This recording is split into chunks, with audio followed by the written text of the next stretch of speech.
Hello friends, आप सबका स्वागत है आपके अपने यूट्यूब चैनल एग्ज़ाम लवर पर। और आज हम एक नया सेगमेंट स्टार्ट करने वाले हैं। इस सेगमेंट के अंदर एसएससी की परीक्षा में जो भी पिछले वर्षों के अंदर प्रश्न पूछे गए हैं उन्हें हम सॉल्व करेंगे।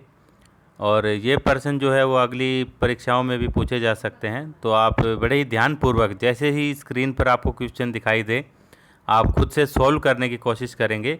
उसके बाद इसका आंसर जो भी होगा आपको बता दिया जाएगा। तो चलिए फ्रेंड्स, स्टार्ट करते हैं आज का पहला क्वेश्चन। तो पहला क्वेश्चन है कि आधुनिक कंप्यूटर का जनक किसे कहा जाता है। आपको बताना है कि फादर ऑफ मॉडर्न कंप्यूटर किसे कहा जाता है। तो आपके सामने ये चार ऑप्शन दिए गए हैं। तो देखिए इनमें से कौन सा ऑप्शन होगा। तो इसका जो राइट आंसर होगा वो होगा ऑप्शन नंबर डी, यानी कि चार्ल्स बेबेज। चार्ल्स बेबेज को क्या कहा जाता है, आधुनिक कंप्यूटर का पितामह या फिर जनक कहा जाता है। इसके अलावा देखिए ऑप्शन ए के अंदर लिखा हुआ है अलेक्जेंडर फ्लेमिंग। तो अलेक्जेंडर फ्लेमिंग कौन था, इनका नाम किसके साथ जुड़ता है, पेंसिलिन, यानी कि इन्होंने पेंसिलिन की खोज की थी। और जो पेंसिलिन है वो एक एंटीबायोटिक है। और जब पेंसिलिन की खोज की थी तो इन्होंने पेंसिलिन को किससे बनाया था, एक फंगस थी जिसका नाम कि पेंसिलियम था। उस फंगस से पेंसिलिन का निर्माण किया गया था। दूसरा ऑप्शन है बिल गेट्स। बिल गेट्स के बारे में आप जानते ही हैं कि ये एक व्यक्ति के साथ, जिसका कि नाम पॉल एलन था, उसके साथ मिलकर इन्होंने माइक्रोसॉफ्ट की स्थापना की थी। 1975 ईस्वी के अंदर की थी माइक्रोसॉफ्ट की स्थापना। उसके बाद है माइकल फेराडे। जो माइकल फेराडे, इन्होंने क्या किया था, जो विद्युत धारा का चुंबकीय प्रभाव, उसके बारे में बताया था। इसके अलावा इलेक्ट्रोमैग्नेटिक इंडक्शन, जिसे कि हम क्या कहते हैं, विद्युत चुंबकीय प्रेरण कहते हैं, तो उसके बारे में भी बताया था। और ये जो इलेक्ट्रोमैग्नेटिक इंडक्शन है, इसी के ऊपर बाद में किसका निर्माण किया गया है, जनरेटर और मोटर, वो इसी फंक्शन पर काम करते हैं। ये था हमारा पहला क्वेश्चन। बढ़ते हैं आगे। आज का जो क्वेश्चन नंबर 2 है, इसमें आपको बताना है कि जो नीला और हरे रंग को अगर आप मिक्स करते हैं तो कौन सा कलर बनेगा। कौन कौन सा कलर है, नीला और हरा कलर। अगर हम ब्लू और ग्रीन कलर को आपस में मिक्स कर देंगे तो कौन सा कलर बनेगा, सियान कलर बनेगा। तो ये बन गया। इसके अलावा आपको एक और बात का ध्यान रखना है कि जो रेड, ग्रीन और ब्लू हैं, तीनों कलर, रेड, ग्रीन और ब्लू, ये तीनों क्या कहलाते हैं, प्राथमिक कलर बोलते हैं इनको। प्राथमिक रंग या फिर प्राइमरी कलर बोलते हैं इनको। क्योंकि बाकी जो भी रंग बचते हैं उनका निर्माण किससे होगा, ये जो प्राइमरी कलर है इनको आपस में मिलाने से हो जाता है। तो ये है क्वेश्चन नंबर 2। बढ़ते हैं आगे।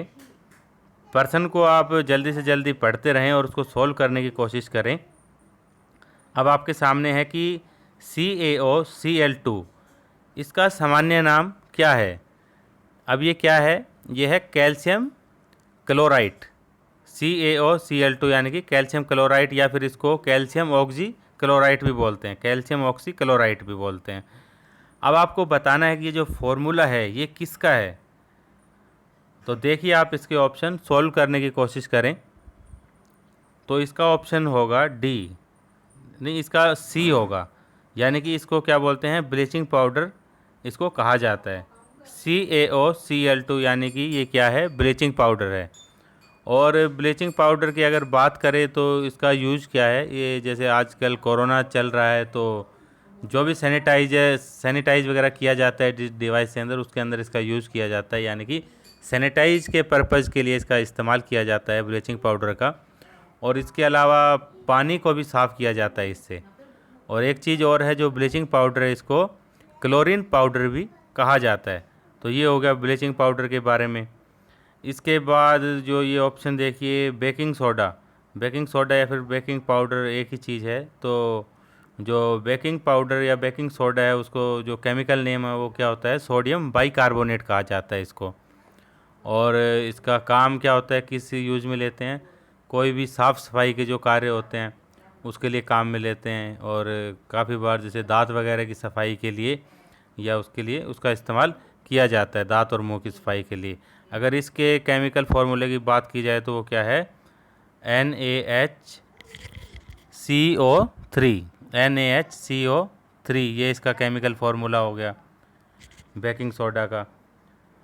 उसके बाद है ये डी देखिए, वॉशिंग सोडा, यानी कि धोने का सोडा। अब जो धोने का सोडा है उसका जो केमिकल फॉर्मेशन है वो क्या है, वो है Na2CO3, ये इसकी केमिकल कंपोजिशन होगी। और इसको हम सोडा ऐश भी बोलते हैं, धोने के सोडे को क्या बोलते हैं, सोडा ऐश भी कहा जाता है। और इसका यूज क्या होता है ये आपको पता ही है कि सरफ साबुन जो भी बनते हैं उसके अंदर यूज किया जाता है। इसके अलावा जैसे फॉर्मिंग एजेंट, यानी कि जिसको हम यूज करते हैं तो जिसके अंदर झाग बनते हैं, जैसे कि कोलगेट हो गया, शेविंग क्रीम हो गई, तो इसके अंदर भी किसका यूज किया जाता है, वॉशिंग सोडा का यूज किया जाता है। बढ़ते हैं नेक्स्ट क्वेश्चन पर। आपको इसमें बताना है कि जो ऊष्मा है उसका SI यूनिट क्या है। What is the SI unit of heat energy. Heat energy यानी कि ऊष्मा की SI यूनिट क्या है, तो ये बताना है आपको। ऑप्शन देखिए फटाफट। तो इसका जो आंसर होगा वो है जूल, यानी कि ऊष्मा की SI यूनिट क्या है, जूल है। और इसके अलावा न्यूटन दे रखा है। न्यूटन की जो इकाई है वो, न्यूटन किसकी इकाई होती है, बल या फिर जिसको हम फोर्स कहते हैं, तो फोर्स की इकाई हो गई। और कैलोरी किसकी इकाई है, ये है ऊर्जा की, यानी किसी को खाने से जो ऊर्जा मिलती है किसी चीज़ को खाने से, तो किस में मेजर करते हैं, वो कैलोरी में मेजर की जाती है। इसके अलावा जो ऑप्शन डी है वो है केल्विन। अब केल्विन किसकी यूनिट है, ये टेम्परेचर को मापने की, यानी कि तापमान की इकाई है। इसके अलावा तापमान की और क्या क्या इकाई होती है जैसे कि सेल्सियस में भी माप सकते हैं और फ़ारेनहाइट भी होती है एक, यानी कि 3 यूनिट हो गई। एक तो हो गई केल्विन हो गई, और उसके अलावा सेल्सियस हो गया, और उसके अलावा फ़ारेनहाइट, ये 3 यूनिट होती है टेम्परेचर को नापने की। अब किसी चीज़ का टेम्परेचर अगर जैसे 0 डिग्री है तो उसको केल्विन में कन्वर्ट करना है, तो सिंपल सा उसके अंदर क्या जोड़ देंगे, 273 जोड़ देंगे। 273 जोड़ेंगे तो क्या होगा, जो टेम्परेचर है वो कैल्शियम से केल्विन में कन्वर्ट हो जाएगा। और अगर सेल्सियस से टेम्परेचर को फ़ारेनहाइट में कन्वर्ट करना है तो क्या करेंगे, इसको पहले तो जैसे जितना भी टेम्परेचर है सेल्सियस के अंदर उसको हम गुणा करेंगे किससे, 1.8 से, और उसके बाद उसके अंदर 32 जोड़ देंगे, तो क्या होगा कि सेल्सियस से जो टेम्परेचर है वो फ़ारेनहाइट में कन्वर्ट हो जाएगा। तो ये था क्वेश्चन नंबर 4। बढ़ते हैं नेक्स्ट क्वेश्चन पर। क्वेश्चन नंबर 5, इसके अंदर है कि which system is used by the digital computers to encode data and programs. आपको बताना है कि कंप्यूटर के द्वारा किस सिस्टम का यूज किया जाता है। जैसे कोई भी उसको हम कमांड वगैरह देते हैं, कोई भी कोडिंग करते हैं उसके अंदर, तो उसको एनकोड करने के लिए किस सिस्टम का प्रयोग किया जाता है। तो आप सभी को पता होगा कि इसके लिए क्या फंक्शन होता है, बाइनरी सिस्टम का यूज किया जाता है कंप्यूटर में।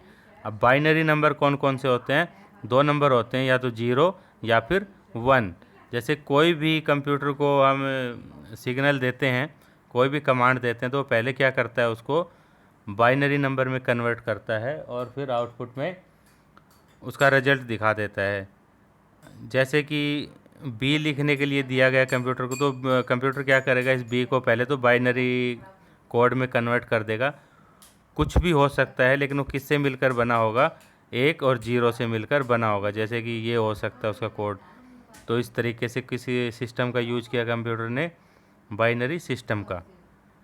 क्वेश्चन नंबर 6 है, इसमें आपको बताना है कि what is an endothermic reaction. आपको बताना है कि एंडोथर्मिक रिएक्शन यानी कि ऊष्माक्षेपी प्रतिक्रिया क्या होती है। तो इसमें आपको मैं बता दूं कि जो रिएक्शन है वो इसके आधार पर यानी कि 2 टाइप की कह सकते हैं उसको। एक तो होती है एक्जोथर्मिक और एक हो गई एंडोथर्मिक, एक्जो और एंडो। अब ये एक्जोथर्मिक रिएक्शन क्या होती है कि ऐसी रिएक्शन जब वो रिएक्शन होती है तो उसमें क्या होता है कि हीट रिलीज होती है, यानी कि तापमान निकलता है उसके अंदर से, हीट रिलीज होती है, ऊष्मा निकलती है। जैसे वो एक आता है चूना, चूना जैसे घरों में वो पुताई वगैरह करते हैं, सफ़ेदी चूना, तो उसको जब पानी के अंदर डालते हैं, जैसे ठंडे पानी में भी डालते हैं, तो थोड़ी देर में वो उबलना स्टार्ट हो जाती है और देखते हैं कि वो बहुत ज़्यादा गर्म हो जाती है। तो ये किस तरीके की रिएक्शन हो गई, ये एक्जोथर्मिक रिएक्शन हो गई, क्योंकि इससे हीट रिलीज हो रही है। और वहीं आप दूसरी तरफ देखेंगे कि जैसे कोई नॉर्मल पानी है उसके अंदर आप ग्लूकोज की 2-3 चम्मच डाल देते हैं तो पानी थोड़ा थोड़ा ठंडा हो जाता है। तो ये किस तरीके का हो गया, किसने हीट को एब्जॉर्ब कर लिया और क्या हो गया, कूलिंग हो गई इस प्रोसेस में। इसको क्या बोलेंगे, एंडोथर्मिक रिएक्शन। तो ये हो गया। तो आपको बताना है कि एंडोथर्मिक रिएक्शन क्या है। तो ऑप्शन देखिए, reaction in which heat is release. तो ये आपका राइट ऑप्शन हो गया ए। नेक्स्ट क्वेश्चन नंबर 7, इसमें बताना है आपको कि भारत का सबसे पहला समाचार पत्र कौन सा था। Which is the first newspaper of India. Bharat का पहला न्यूज़पेपर कौन सा था। ऑप्शन देखिए, इसके अंदर जो ऑप्शन होगा बंगाल गजट, ये राइट आंसर होगा। बंगाल गजट ये भारत का पहला क्या था, न्यूज़पेपर था।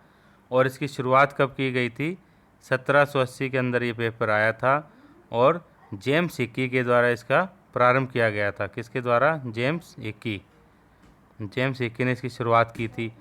और ये इंग्लिश में था, ये पेपर किस भाषा में था, इंग्लिश लैंग्वेज में था। और कहाँ से प्रकाशित होता था, कलकत्ता से ये प्रकाशित होता था। तो ये ऑप्शन हो गया बी इसका right answer. Next question number 8, इसमें आपको बताना है कि भारत के किस राज्य का सबसे लंबा समुद्री किनारा है। आपको बताना है कि किस राज्य का जो किनारा है, जो कि समुद्र को टच करता है, वो सबसे ज़्यादा लंबा है। तो वो किसका है, गुजरात का।